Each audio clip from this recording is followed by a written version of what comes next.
rauhaa ja Jumalan voimaa kaikille. Ja täällä kyllä tulikin nämä tärkeimmät asiat jo sanottua, että mä voisin lähteä kotiin. Hän mainitsi sen Jumalan voiman ja että me palvelemme täällä elävää Jumalaa. Ja mikä se kolmas nyt olikaan. No niin. Mä olen tässä päättänyt kyllä, kun mä tulin, että mä pyrin välttämään sitä savolaista luonnetta ja savolaista huumoria, mutta mullahan se ei ole ihan oikein. Oikein savolainen huumorihan on semmoista, että se rupeaa naurattaa teitä vasta puolen tunnin päästä. Mutta katsotaan nyt, mitenkä siinä käy. Mutta minä puhun vakavista asioista kuitenkin, koska nämä on iankaikkisuusasioita. Mutta silti tämä usko Jumalaan on iloinen asia. Te tiedätte, kun teille tulee Jumalan kohtaaminen. Kuinka iloisesti tulitte. Hetkinen, minä olen saanut Isän kanssa jutella. Te täytytte pyhällä riemulla ja ilolla. Ja tästä varmaan jotakin yritän saada aikaan. Mä otan tuon kellon tuohon. Mä ajattelin näin, että mä otan oikein kellon mukaan, ettei tule pitkä puhe. Mä oon sen 2 tuntiin säätänyt. Joo.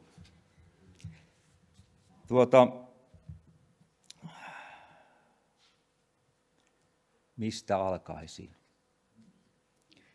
Ensinnä täytyy nämä pitkämatkalaiset, jotka mä oon tuntenut täällä jonkun aikaa, jotkut on tuolta 40 vuodenkin takaa, mutta sitten on ihan uusia tuttavuuksia, että tuolta pitkältä esimerkiksi tämä Jussi Paananen, niin tervetuloa sieltä kaukaa Vantaalta. Ja sitten meiltä on toisesta päästä täältä tämä Virtasen pariskunta, he on sitten Sipoosta asti tullut tänne. Että ne on tämmöisiä tärkeitä ihmisiä, niin kuin te kaikki olette tärkeitä. Mutta näissä ihmisissä olen havainnut Pyhän Hengen semmoisia erikoislahjakkuuksia. Ja mistä puhun aina, minä puhun 2 asiasta, se on varma tavaramerkki Ristolla, niin minun nimeni on Risto Joutsiniemi ja koulutukseltani olen pastori. Ja siitä on pari muutakin tietysti ammattia, mutta 3 vuotta olen opiskellut pastoriksi ja sen lisäksi lähetystyöntekijäksi, lähetyssaarnaajaksi. Ja tämä Anne täällä, tämä Virtasen rouva, on ollut 1,5 kuukautta myöskin Ruotsissa samaa koulua käynyt aikana. 1,5 vuotta. Ai 2 vuotta, no niin. Joo, sillä 2 vuodella on pätevyys. Mä oon katsonut, on täällä sosiaalityöntekijäksi Suomessa pelkästään. No niin, mutta se on siis Fristående Bibelskola i Sverige, missä on opiskeltu ja niin poispäin, että jos tulee vähän ruotsi tästä aksenttia tässä Raamatun tulkitsemisessa, niin annettakoon se anteeksi. Nimittäin tämä mun analyyttinen luonne on tämmöinen. Tässä paperissa on 8 viivaa toisinpäin ja 10 toisinpäin. Tässä on noin 80 asiaa.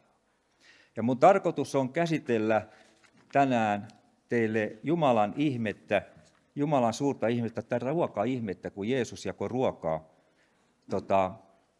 10 000 ihmiselle. Itse asiassa se oli sanotaan 5 000 miestä, mutta siihen voi lisätä aina sen puolet tuolla Itämailla, niin se on 10 000 ihmistä. Ja ehkä rukoilen tähän alkuun, että saan jäsenneltyä näitä asioita, koska minä olen tämmöinen ihminen, että minä olen Jumalan neuvottelussa. Ja Jumala puhuu ja mulla on pidot, kuulko. Toivon, että tekin saavutatte saman, niin kuin Paavali sanoi, että minä haluaisin, että olisitte niin kuin minä, mutta ilman näitä kahleita. Että kun te kohtaatte elävän Jumalan ja saatte sen voima ja voitelu, ajatelkaa miten Raamatussa lukee. Siellä lukee, että voitelu karkottaa pahan. Se lukee Jesaja 10 ja 27 ja se on englanninkielisessä käännöksessä. Lukee, että voitelu karkottaa pahan voimat. Tietysti Suomen käännöksessä ei ihan samaa samalla tavalla ole kirjoitettu, kun siellä sanotaan, että lihavuus karkottaa pahan. Ei ole ihan ehkä osunut käännös kohdalle. Mutta näitä käännökseen liittyviä juttuja saatte kuulla ehkä tässä vielä useampiakin. Mutta tärkeintä, että me olemme Pyhän Hengen johdossa ja osaamme ymmärtää sen, missä hengessä tämä Raamattu ja on kirjoitettu ja kuinka monta tekijää on.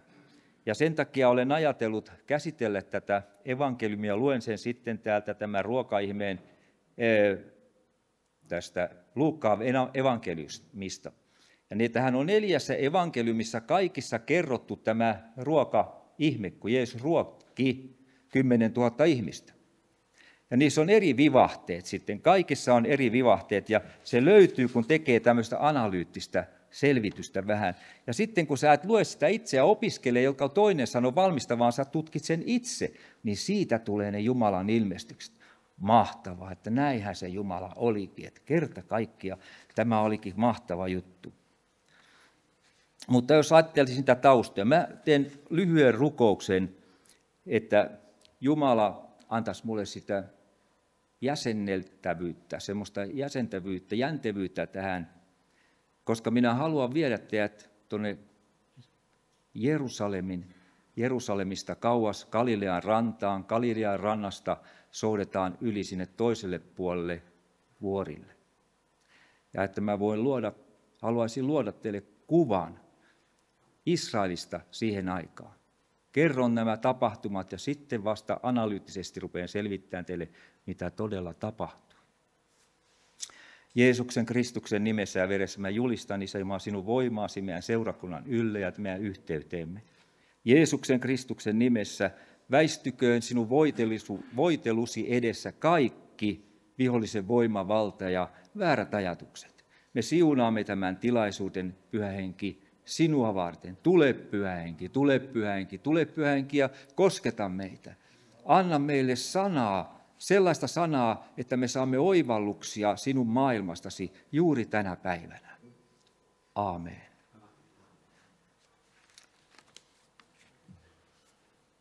Siitä tuli mieleen rukouksen jälkeen heti, että 3 olemuotoa, että mitä teidän pitää etsiä mun puheesta, kun mä nyt rupean käymään läpi tätä ihmettä, ruokaihmettä. Jumalalla on 3 olomuotoa. Sen voi vertauskuvana tehdä niin, ajatelkaa niin kuin vesi. Vesi on jäämuoto. Se on ei se ole yhtään veden näköistä. Se voi olla värillistä, tekee noita lumilinnoja, rakentavat kaikkia. Se on kiinteätä muotoa. Se on kuitenkin sitä samaa vettä ja se on kiinteää. No sitten on vesi, jonka te tiedätte. Vesi virtaa, se on fyysistä, te pystytte sitä koskettaa ja se on olomuoto. Samalla tavalla kuin te pystytte jäätä koskettaa. Mutta sitten on tämä 3. ulottuvuus. Vesi on myöskin vesihöyrynä meidän ympärillä, kaikkialla. Sinä hengität vesihöyryä ulospäin ja sisäänpäin. Sinä elät, me elämme vesihöyryjä näiden kaasujen keskellä, mitä täällä on. Monasti huvittaa, kun nämä ei edes tiedä, että montako prosenttia hiilidioksidia pitää olla, että tämä elämä pysyy täällä maan päällä, nämä viherpiipertäjät. Hiilidioksidi on nimittäin tärkeää elämälle.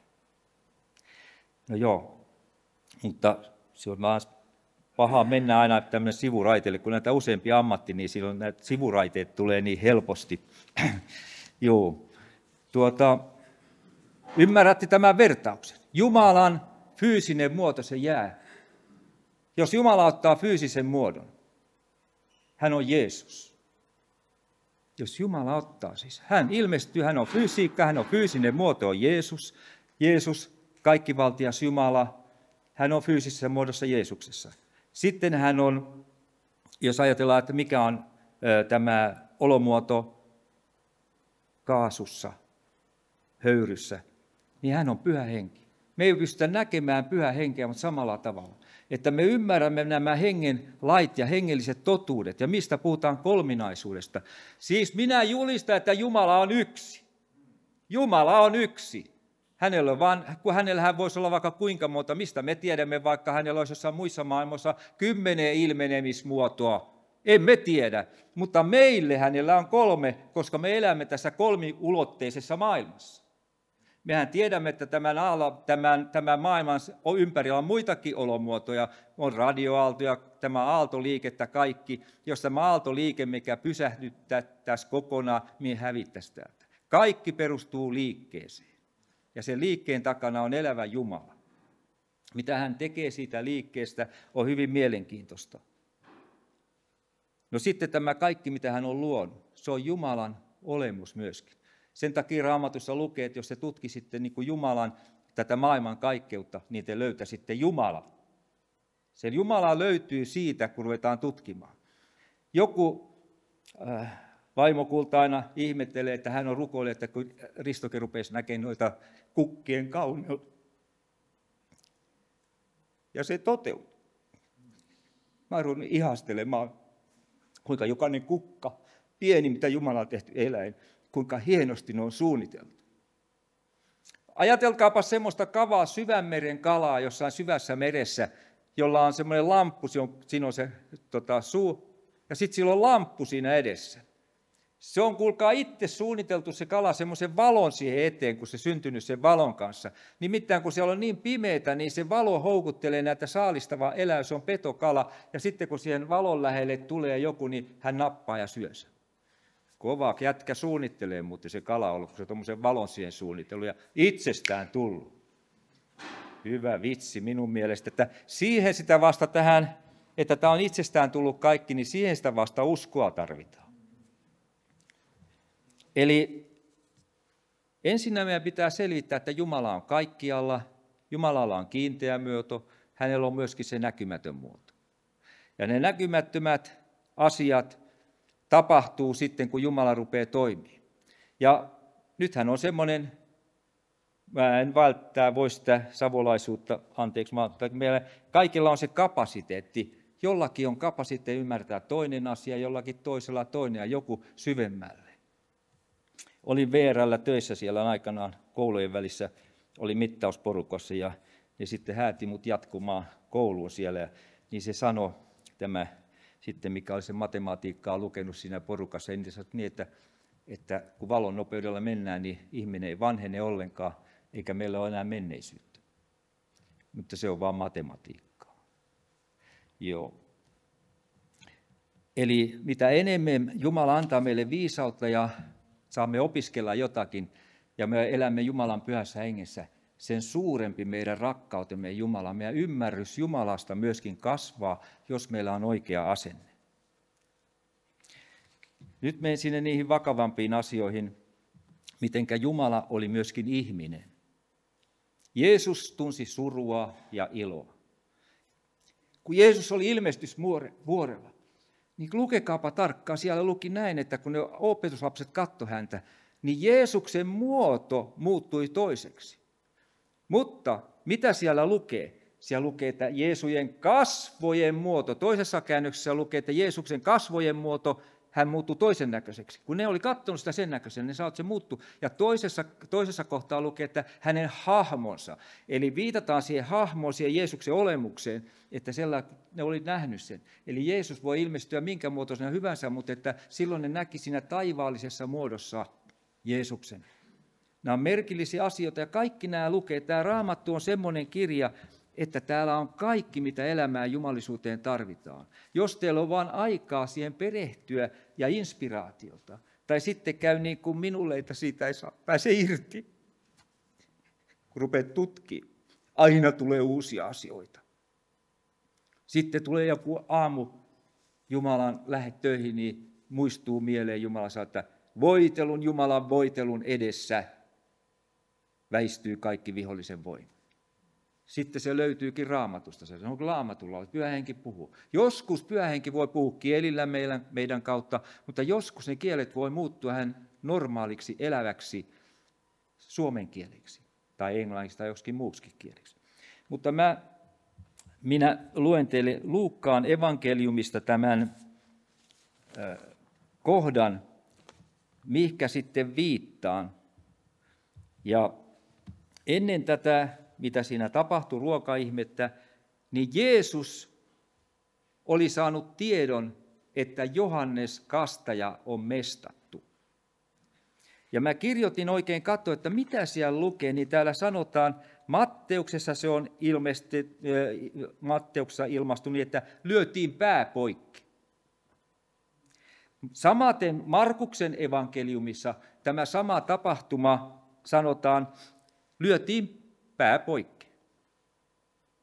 Luukkaan evankeliumissa sanotaan, että mestattiin, että Herodes sanoi, että hän mestasi. Siis tiedätte, tässä Karjalan vaakunassa on tämä mestausmiekka, se on siis semmoinen itämainen käyrämiekka, kun kristityt pitää tappaa, niin se pitää lyödä pää poikki, niin sen takia siinä on laitettu, että se vihollisen miekka on tämä käyrä, niin tarkoitus on vain laittaa pää poikki. Ja sitten se toinen, se oikeuden miekka on kaksiteräinen miekka, mistä Raamatussa puhutaan, semmoinenkin Raamatun lause, että se Jumalan sana on kuin kaksiteräinen miekka, se viiltää mennessä ja vielä tullessaan. Että se on niin tehokas, että kun Jumalan sana osuu meihin, se ei jätä meitä tyhjäksi koskaan. Silloin kun te saatte sen inspiraation Jumalalta, että teille on tosiaan, ja Jumala on teille itse puhunut. Ja Jeesus oli saanut tiedon. Hän kulki siellä Galileassa opetuslasten kanssa, ja silloin Jeesus päätti, että me lähdetään toiselle puolelle, mennään Galilean yli, mennään toiselle puolelle. Minä haluan päästä yksinäisyyteen rukoilemaan. Jeesus otti kovasti tähän. Ja miksi se otti niin kovasti Jeesukseen? Jeesuksellahan oli hengen yhteys jo pienestä pitäen tähän Johannekseen, Johannes Kastajaan. Ja kuten tiedät, että Johannes Kastaja oli Elia, joka tuli ennen kuin Messias tuli maan päälle. Se oli ennustettu, profetoitu, että Elia ilmestyi ja ne odottivat sitä. Ja Jeesus todisti näin, että ei ole sen suurempaa ihmistä elänyt maan päällä kuin Johannes Kastaja. Se lukee Raamatussa. Ei ole, ajatelkaa. Ja se oli suuri, kuitenkin tältä maailman suurimmalta, parhaimmalta ihmiseltä. Sehän oli puhdas ihminen, tämä Johannes Kastaja. Mutta Jeesushan oli hybridi, hän oli Jumala ja ihminen yhdessä. Niin sanotaan, että suurin ihminen, mikä täällä on elänyt koskaan, on Johannes Kastaja.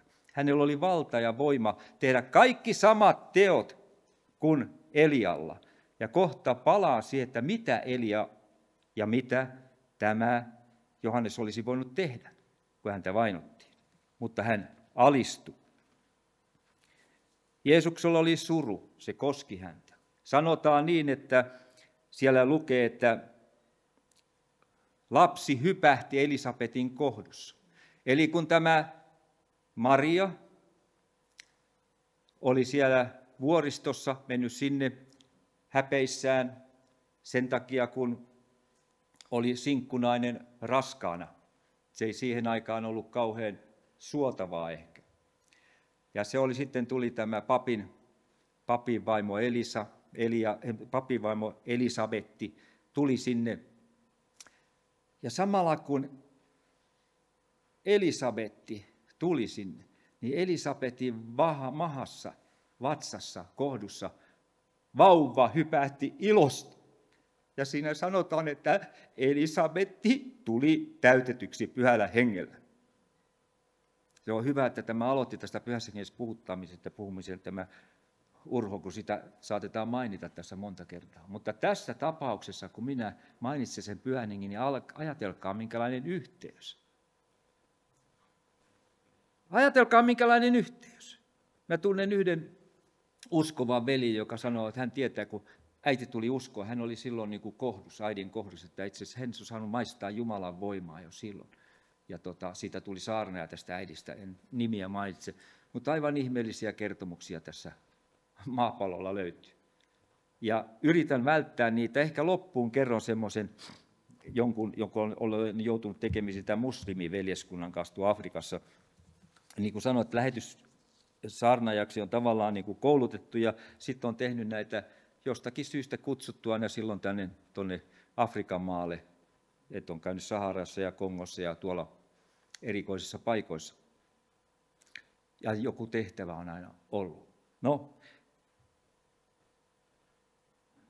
Jeesus lähtee sinne suremaan hän tunsi hengessä, varmaan tiesi jo hengessä silloin, kun tämä oli mestattu tämä Johannes. Hän haluaa mennä yksinäisyyteen, kun hän oli kuitenkin ihminen. Ja jos et sinä tee sitä surutyötä, niin se palaa sinulle joskus. Jeesus pyrki sinne hiljaisuuteen.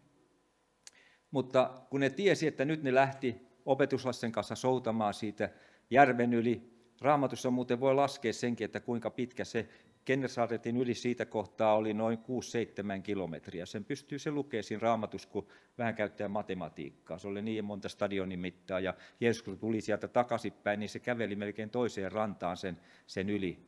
Kun muistatte Raamatun ulkoa, niin se on niin helppo sitten laskea.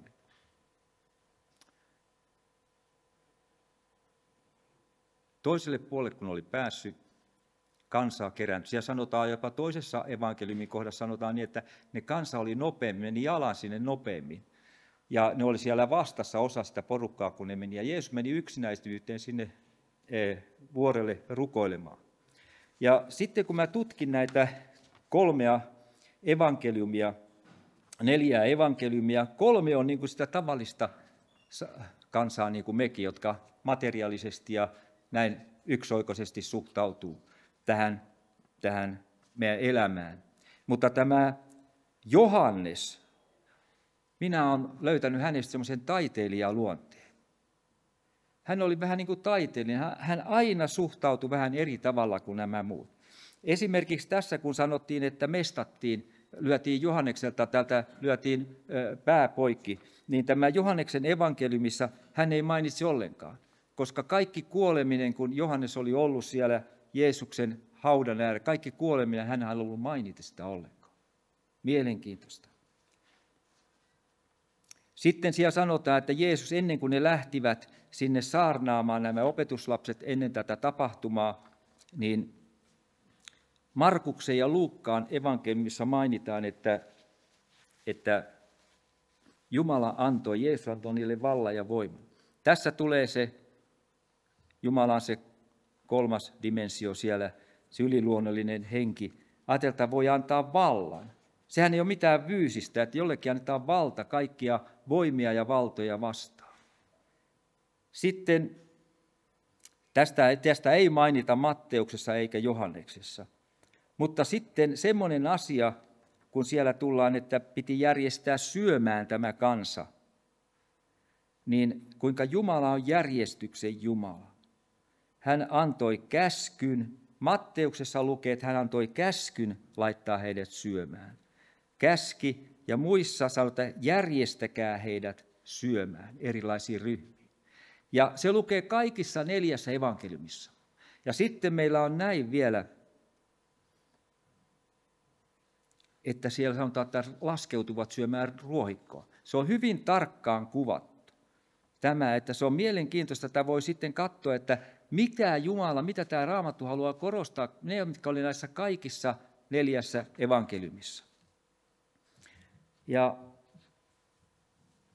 nyt siellä oli Jeesusta vastassa osa ja jatkuvasti tuli sinne ihmisiä. Ja sitten alkoi tämä erikoinen. Ja muistakaa, että Jeesuksella oli suru sydämessä. Hän suri Johanneksen. Oletteko ajatelleet muuten sitä, koska että nämä valtavat työt tapahtui Jeesuksen elämässä silloin, kun hänellä oli suruaika.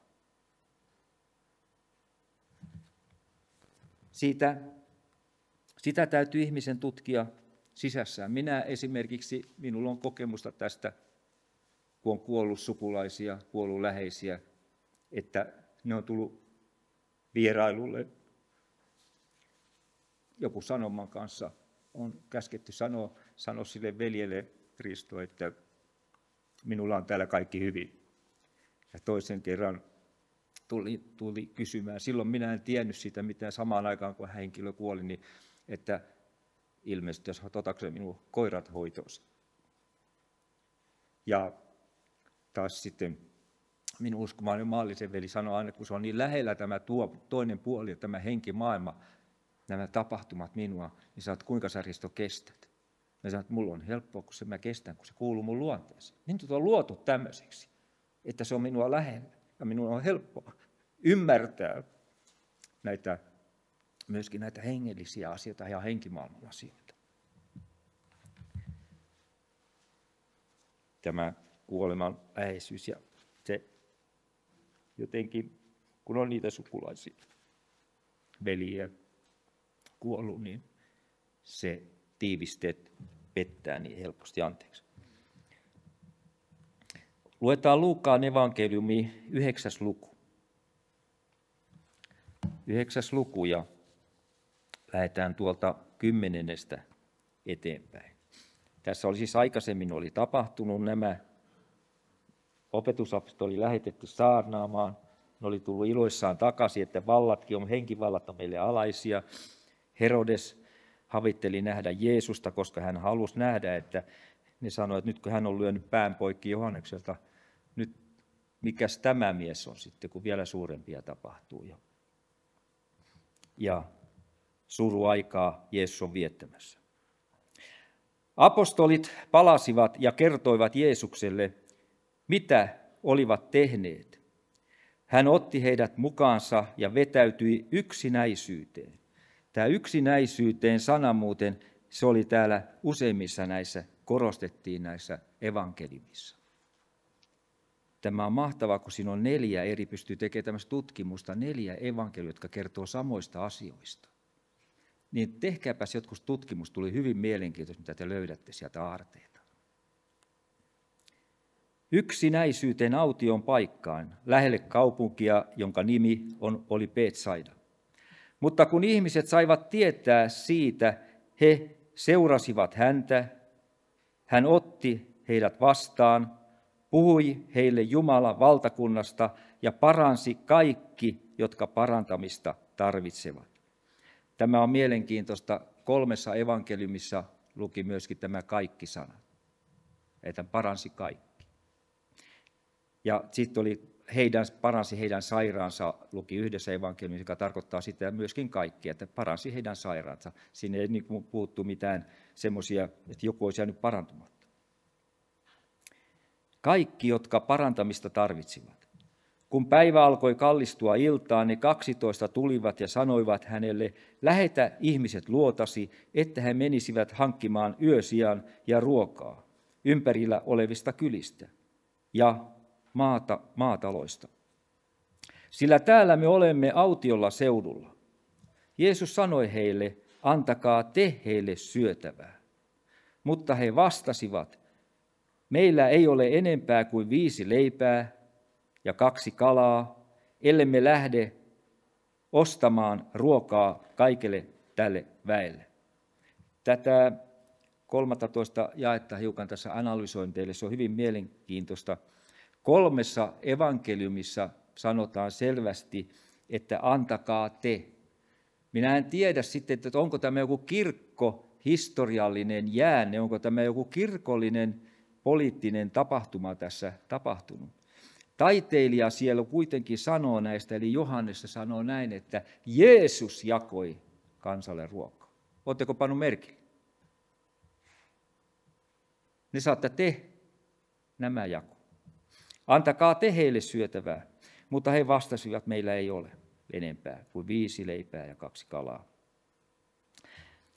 14 ja väkeä oli, näet, noin 5000 miestä. Hän sanoi opetuslapsilleen, järjestäkää heidät ryhmiin. Siis Jumala on järjestyksen Jumala. Sitten kun tuli tämmöinen sotilaallinen paikka, muistakaa, että hän on myöskin Herra Sebaot. Herra Sebaot ja Jeesus Kristus on sama Jumala, hän on kaikkivaltias. Kun hän tulee lihan muodossa, nämä kaikki lihan ja fyysisen muodot on Jeesusta, kun se on hänen olemuksensa. Hän voi muuttaa muotoa, niin kuin sanotaan, että hän toisen muotona ilmestyi myöskin Emmannuksen tiellä. On semmoinen voima, meillä on semmoinen Jumala, joka voi ottaa milloin vaan ihmisen muodon. Sen takia Raamatussa kerrotaan, kuinka he saivat nähdä enkeleitä pitää vieraanaan. Enkelit on semmoisia, että ne voi tulla ja mennä ja sitten sä et tiedäkään, että kuka oliko se. Rupeat jälkeenpäin, vähän niin kuin tämä samanlainen savolainen huumori, rupeat sitä ymmärtää sitten jälkeenpäin, että mitäköhän tässä oikein tapahtuu. Väkeä oli näet noin 5000 miestä. Hän sanoi opetuslapsilleen, järjestäkää heidät ryhmiin aterioimista varten. noin 50 kuhunkin ryhmään. Tämä 50 mainitaan näissä kaikissa, ja tarkistan täältä. Se on mielenkiintoista. Sitten mainittiin se nurmikko, ruohikko, jotka laskeutuvat, mutta tämä määrä oli, Johanneksessa oli sanottu 50, Luukas sanotaan 50, sitten Markus sanoo 100-50. Hyvin mielenkiintoista.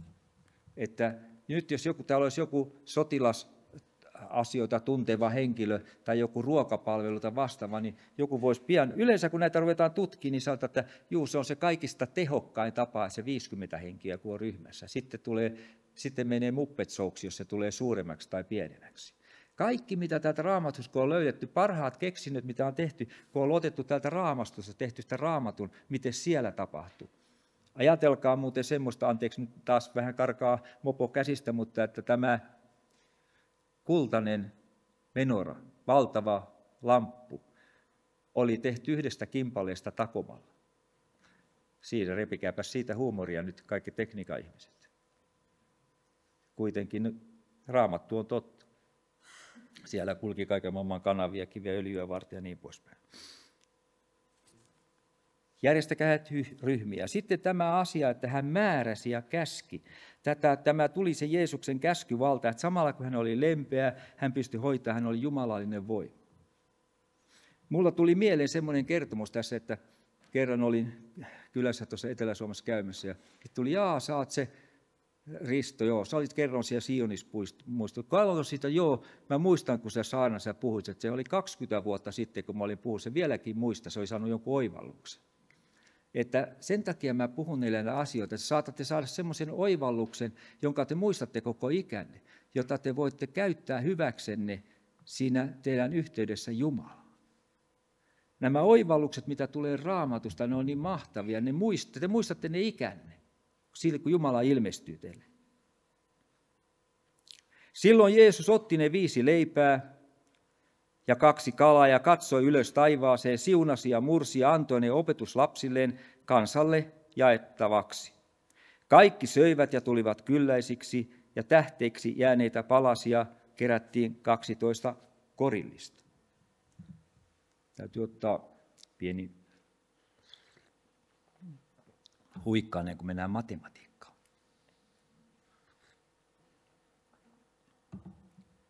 Kun ruokitaan 10 000 ihmistä, eli 5 000 miestä, ja sitten siellä oli lapsia ja naisia, paljonko siihen tarvitaan ruokaa? Jos ne syö 300 grammaa jokainen, niin se tekee 3 tonnia. Jos se on 500 grammaa, niin sehän on 5 tonnia. Eli siinä välittyi niin kuin Jeesuksen ja opetuslapsien kautta noin 5 tonnia ruokaa. No sitten me voidaan ruveta laskemaan, että jos yhdestä pisteestä, onko täällä ruokaihmisiä, jotka on ruokakeittiöltä tai jossain suurjakelussa töissä, että on niin kuin ruokaa, semmoisia. No niin, miten kauan luulet, että 10 000 ihmisen ruokkimiseen kestää, jos se jaetaan yhdestä pisteestä? Lasket muutaman minuutin per henkilö. Oletteko ajatellut tätä? Näitä on paras miettiä näitä Jumalan ihmeitä, että saa sen kouriin tuntuvan, minkälainen ihme se oli. Mä oon nyt arkia, kun tämä ei ole mun alaa, mutta mä päättelen, että noin 2-3 tuntia ennen kuin se ruoka oli jaettu. Niillä ei ollut niin kuin jokaisia 50 paikan omaa pistettä, nehän tempasi sen niin kuin tyhjästä, sen tilanteen, ja siihen ruvettiin jakaa ruokaa. Oletteko laskenut muuten koskaan, että kuinka paljon oli ruokaa, kun sanotaan, että Mooses teki silloin rukoili Jumalaa, ja että pitäisi näitä lintuja, tuossa saadaan lihaa kansalle, ja Jumala sanoi Moosekselle, että huomeniltana muuten saat lihaa sitten, että olette kaikki kipeinä, kun syötte sitä. Niin lukekaa itsesi, ja Mooses sanoi, että kuinka se voisi olla tapa, eihän kaikki meren kalat riitä tälle. Mooses sanoi, ei kaikki meren kalat riitä tämmöinen. Täällähän on 5 miljoonaa ihmistä. Että hyvänen aika, että matematiikka nyt kuule isukki sulla heittää vähän. Mutta tämä sanoo vaan Jumala, että sinä tulet sen näkemään. Mitä tapahtui? Siellä lukee Raamatussa, että tuli viiriäisiä, ne sitten tuuli paiskasi sinne leirin ympärille. Niitä oli puoli vai joko päivämatkan kävelymatka joka suuntaan, siitä oli 0,5 metrin korkuudelta lintuja. Se lukee siellä Raamatussa. Montako kuutiokilometriä siinä oli muuten lihaa? Oletteko laskenut? Että näitä kun ihmeitä tutkii, ne rupeaa maistuu ihmeeltä, kun niitä vähän analysoi. Ja me sitten saadaan kokea tässä elämässä niitä pienempiä ja suurempia ihmeitä. Ja meidän elämäkin on yksi täys ihme. Että minuakaan, jos ei Jumala olisi elävä, niin kuin sä mainitsit sen elävä Jumala-sanan, kyllä se lämmitti. Että harvoin kuulee, Jumala on elävä Jumala ja meillä on se elävä Jumala elää meissä. Ja silloin tulee näitä ihmeitä, eläviä ihmeitä tapahtuu. Tulee tulta taivaasta, kun me ruvetaan miettimään näitä. Me sytymme siitä Jumalan, se meissä oleva Pyhä Henki sanoo, että aamen, nyt puhut kerrankin asiaa. Jumalan suuruutta ei voi verrata mihinkään. Että tähän olomuotoon, tässä vaiheessa menen takaisin tähän Jumalan olomuotoon ja kuinka nämä vaikuttaa. Jos ajatellaan, että tällä 3 olomuodolla olisi tämä kiinteä olomuoto. Mikä pitää sitä kiinteää olomuotoa, ettei tapahdu mitään? Kuulkaa, se on epäusko. Jumala haluaa, että meillä on uskoa. Sen ahdistavampaa oloa sulla ei, kun ei voi uskoa mihinkään. Sitten loppu menee siihen, että onko huomistakaan enää, kun ei voi uskoa mihinkään. Uskoa tarvitaan kaikkeen. Epäuskoissa tulee niitä epäuskon ajatuksia, ja ne tulee tuolta. Nyt kun me ollaan päästy näin pitkälle, että me tiedetään, että se ei ole pelkästään yksi, se höyryssä liikkuu niitä muitakin kaasuja sitten. Niin kuin meillä hengitysilmassakin, siellä on kaikenlaisia kaasuja.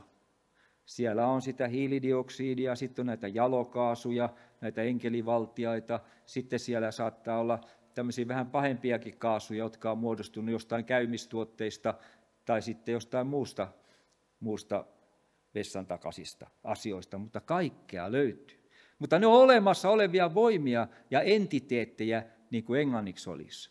Tarkoittaa olevaisia olemusmuotoja, siis olemusmuotoja, joilla on intelligenssi. Eli intelligenssi, mitä se nyt on sitten oikein, se on tämä, he ymmärtävät, siis he on ymmärrys, tietävät olevansa olemassa ja tekevänsä jotakin. No sitten, mikä saa vedet virtaamaan, mikä saa jään sulamaan? Se on, kuulkaa, kiitollisuus. Että me alamme ymmärtämään, että Jumala on olemassa ja hän haluaa hyvää. Sen toinen muoto, että pitää tappaa ja tuhota, on sitten se, niin kuin saa sitä pahaa aikaa. Mutta kiitollisuus on semmoinen, että meillä ei ole nurja mieli, niin se saa. Ja sitten meillä on vielä, mikä saa vedet höyrystymään, että saa Jumalan ilmestymään. Se on merkillinen asia tämä. Se on ylistys. Nythän noissa uusissa seurakunnissa kaikissa korostetaan hirveästi sitä ylistämistä ja ylistysmusiikkia. Ne saattaa sitä samaa virttä veisata siinä 3 tuntia, niin siinä menee tämmöiseltä vanhalta hämäläiseltä, karjalaiselta, savolaiselta sekasotkulta, niin meinaa huumori loppu. Mutta kyllä siellä on hienojakin lauluja, kuulkaa kun tämä esimerkiksi, että minä puhun Jeesusta, semmoinen ylistyslaulu englanniksi. Niin sitten, että kun meillä on kaikenlaisia puheita, niin että joku puhuu Jeesusta, niin kun sä oot täynnä Jumalaa, niin sulla tulee se Jeesus, mutta kun Jeesus, mitäköhän Jeesus tekisi tässä talossa, sä oot täynnä sitä. Sä olet täynnä sitä Jumalan voitelua ja voimaa, niin siihen meidän pitää pyrkiä.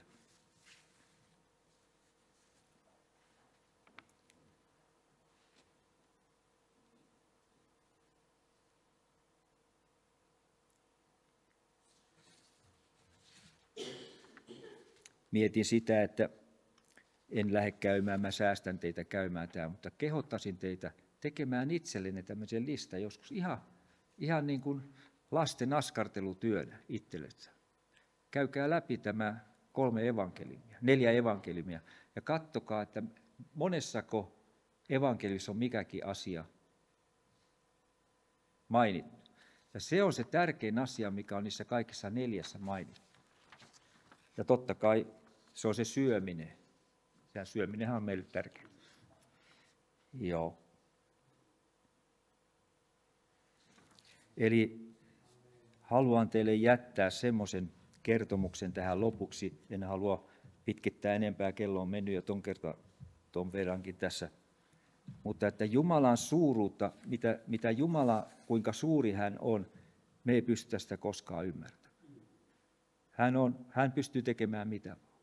Hän on kaikkivaltias. Ja sitten kun me saadaan pieni silmäys siitä, että mitä hän voi tehdä. Ajatelkaa, että tyhjästä tulee.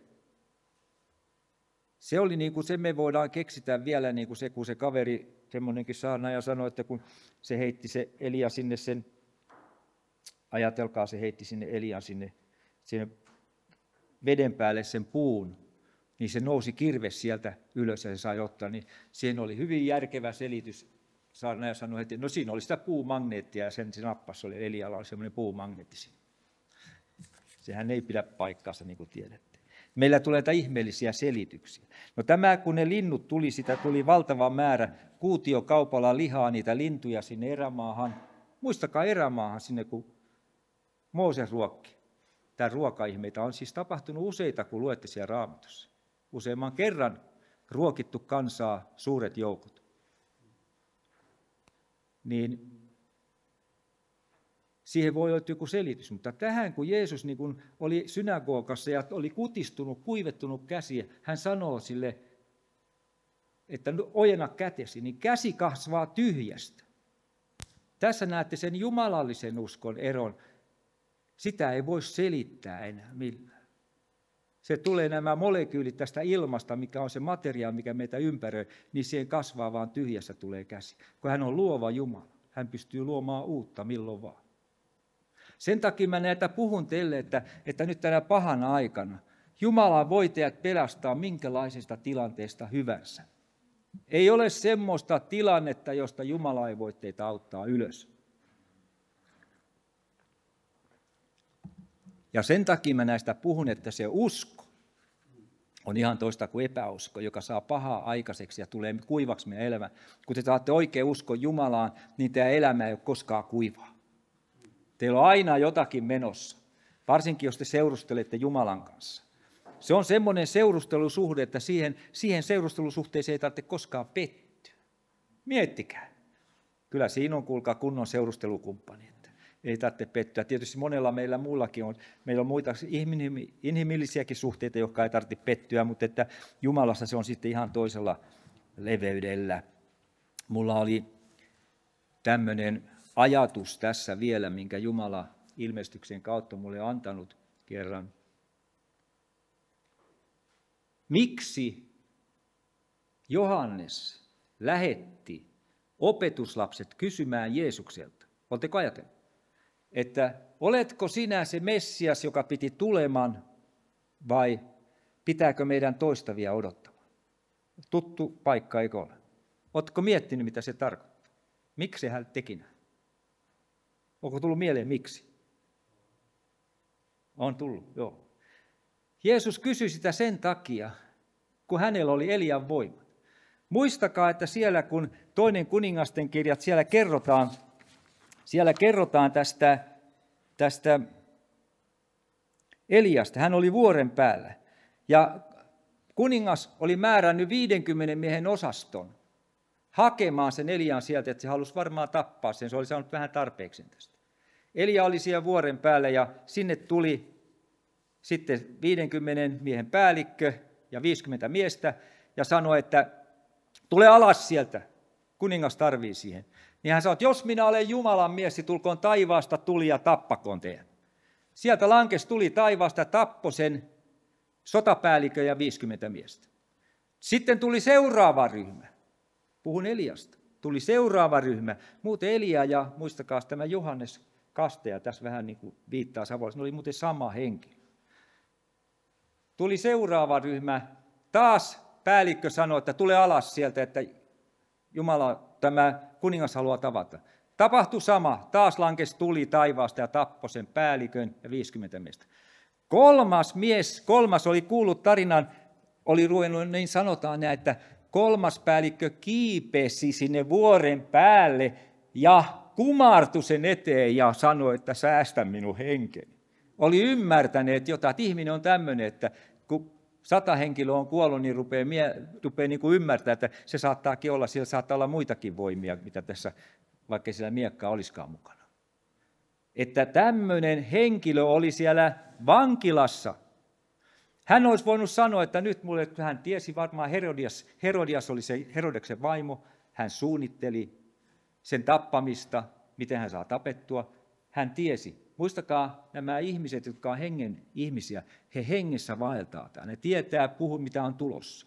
Se tiesi, että hänen aikansa on tulossa. Hänen piti tietää, että pitääkö hänen vielä saarnata, vai että pitääkö hänen lähteä täältä menemään. Siis hän olisi pystynyt vapauttamaan. Se Jumala, jota minä palvelen, on niin voimakas, että niin kuin Elia lähti omasta tahdostaan, niin tämä Johanneskin lähti omasta tahdostaan. Hän olisi voinut lähteä pois sieltä vankilasta tai jäädä sinne. Nyt hän otti sen osan, kun Jeesus sanoi, että menkää kertomaan, että sairaat paranee ja sokeet saa näkönsä, kuurot saa kuulonsa ja ihmeitä ja merkkiä seuraa. Menkää kertomaan tämä Johannekselle. Johanneksen opetuslapset tulivat kertomaan siis Johannekselle hänen kuoleman tuomionsa. Mutta se oli vapaaehtoinen kuolema, niin kuin Jeesuksellakin ristille. Sanottiin, kukaan ei voinut hänen henkeä ottaa, hän antoi sen. Ja sitten lopuksi, minulla on näitä omakohtaisia, paljon merkillisiä tapahtumia ja ihmeitä, mitä elämässä tapahtuu, mutta haluan viedä teidät lopuksi kaivoon. 70 metriä syvään kaivoon Saharassa, Saharan erämaassa. No siellä on joku Risto hommissa ja jostain syystä olin sitten ottanut semmoinen oikein vahvat, tukevat kengät, oli talvikengät mukana sieltä, kun on niin kylmää tietysti kaivossa, mutta olihan sielläkin tietysti parikymmentä jatkuvasti, kulkona oli lähellä 40, mutta kaivossa oli hyvä olla töitä. 70 metriä syvä kaivo, ja minä en sitä kutsunutkaan kaivoksi, vaan kutsuin sitä kaivokseksi. Sitten siellä pohjalla oli tämmöisiä niin kuin luolamaisia, mistä sitä pumpattiin vettä. Silloin kun menin sinne, niin siellä se kesti 4-5 tuntia saada se 4 kuutioa vettä sieltä ylös. Sitten mä olin siellä muutaman kerran käynyt, ehkä 3-4 kertaa, kun mä kävin sen viimeisen kerran, on käynyt parantelin niitä putkia. Siellä sama pumppu pyörittiin ja sama määrä vettä nostettiin puolessa tunnissa sieltä ylös. Mutta munhan täytyy olla paikalla siellä itse siellä kaivossa sitten neuvomassa. Oli sitten pari kaveria siellä duunissa mukana, paikallisia. Niin eräänä päivänä sinne sitten, kun siellä oli valkolaisia ja oltiin siellä töissä, niin sinne tuli muslimiveljeskunnan imaameja ja sinne kaivoon katselemaan. Ja siellä oli sitten tämä saksalainen Christian Scheiber ja hänen Liilelotte vaimonsa oli siellä niin kuin matkalla. Ja se oli laittanut isolla lukisia, mistä me alkoi se kaivo, että kaikki tulee Jumalalta. Se oli luki siellä sitten arabiaksi, englanniksi ja saksaksi luki siellä. Nämä muslimin veljeskunta tuli sitten tarkistamaan, että siellä 70, että mitä siellä oikein tapahtuu, kun siellä tehdään työtä jotakin. Ja sitten siellähän ei nauloja käytetty missään, eikä se oli niin kuin nämä normaalit metallit, mitä sieltä tehtiin, kaikki putkihommia. Niin mä kävin sitä kautta, niin yhtäkkiä tuntui kipeästi. Sinne oli laitettu jostain ilmestynyt itsestään, niin kuin sehän on ollut siellä tietysti aina siellä. Oli harja, tämmöinen katuharja, mistä oli lyöty sitten tämmöinen 6 tuuman naula ylös sieltä läpi sieltä harjaksien ylös. Minä sitten tepastaen menen sinne ja nyt otti kipeätä. Ja sitten se kyllä näkikin, että se oli ottanut kipeätä, kun naula tuli täältä toiselta puolelta läpi. Muslimiveljeskunta kävi tervehtimässä. No sitten mutta kun silloin Jumalallekin tätä savolaista huumoria, että mulla on se voitelu päällä, niin mä en ymmärrä, mitä tapahtuu. Sitten Lassen oli tämän harabilaisen miehen nimi, joka oli töissä siellä. Mä sanoin, otapa vedäpä. Mä otin nauhat auki kengästä ja sitten otin sen kenkää yritin pois. Se oli kyllä tiukas, kun se oli naulattu kiinni. Voin sanoa, että kerran mulla on kuulkaa ollut naulattuna kenkä, jalkaan kyllä pysyy. Mä voin todistaa, kyllä pysyy. Sanoin, että Lasse, että vedäpä se pois. Se veti se sitten, sai vedettyä ja otti seinästä kiinni sieltä jostain kivestä ja veti se. No niin, no sitten mä otin sukan jalasta ja pyyhkisin sitä. Joo, ei tule paljon verta ja otettiin naula, heitettiin se harja menee ja mä ajattelin, että ajattelikohan, että saa vapaa päivän tässä veljekset. Ja mä sanoin, että laitetaan kenkä takaisin jalkaan ja laitoin kengän takaisin jalkaan ja jatkettiin hommia siinä sitten. Ja sitten tässä tulee sitten tämä puumagneettiselitys taas, mielenkiintoista oli. Kun mulla on semmoinen iho, tai meillä on sukuvikana kaikilla veljeksillä, että se tekee tämmöistä keloidikasvannaista. Että jos esimerkiksi olkapäät on leikattu joku 20 vuotta sitten, niin ne arvet on täällä edelleenkin, ne ei koskaan parane. Sieltä tulee sitä solun estettä, kun se tulee tähän johonkin haavaan, niin mulle jää aina arpi siitä. Se ei koskaan parane täydellisesti. Niin tähän piti 2 puolta jäädä sitten iso arpi siitä jäljelle. Niin mikä tässä oli merkillisintä, että sitten nämä lähetyssaarnaaja pariskunta siellä ihmetteli, kun alkuun oli pieni näköisen reikä, mutta se reikä ja kaikkikin hävisi sitten, ettei jäänyt mitään jäljellä. Ei minkäänlaista jälkeäkään, kun se on Jumalan voitelu, karkottaa kaiken pahan. Muistakaa, jos ei teille mitään jää mieleen, niin muistakaa, että Jumalan voitelu, kun te saatte sen Jumalan voitelu, Jumalan neuvot, se karkottaa kaiken vihollisen voiman. Sillä ei ole jakoa.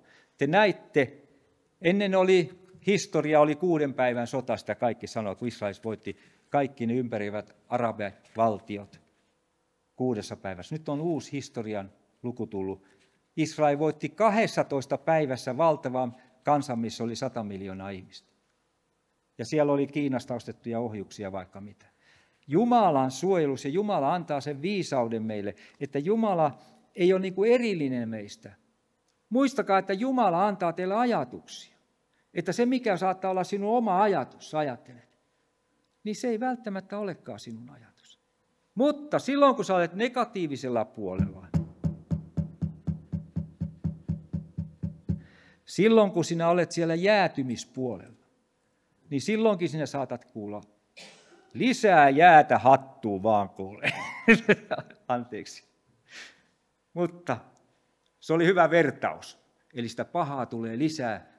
Niin kannattaa katsoa, että kenenkään riveissä me nyt näinä lopun aikoina olemme. Tämä on myöskin varoituksen sana. Muistakaa, siellä lukee ihan selvästi, että 50% otetaan ja 50% jätetään. Erilaisilla ilmautuksilla lopun aikana. Ja valitettavasti tässä ei nyt puhuta ulkopuolisesti, vaan seurakunnan jäsenistä. Että toivottavasti tästä jäi se Jumalan kaikki valtios, että kannattaa seurata sitä valoisampaa puolta. Silloin kun on oikein vaikeaa, niin kannattaa sanoa kiitos Jeesus menestyksestä. Halleluja. Aamen. Olkaa siunattu.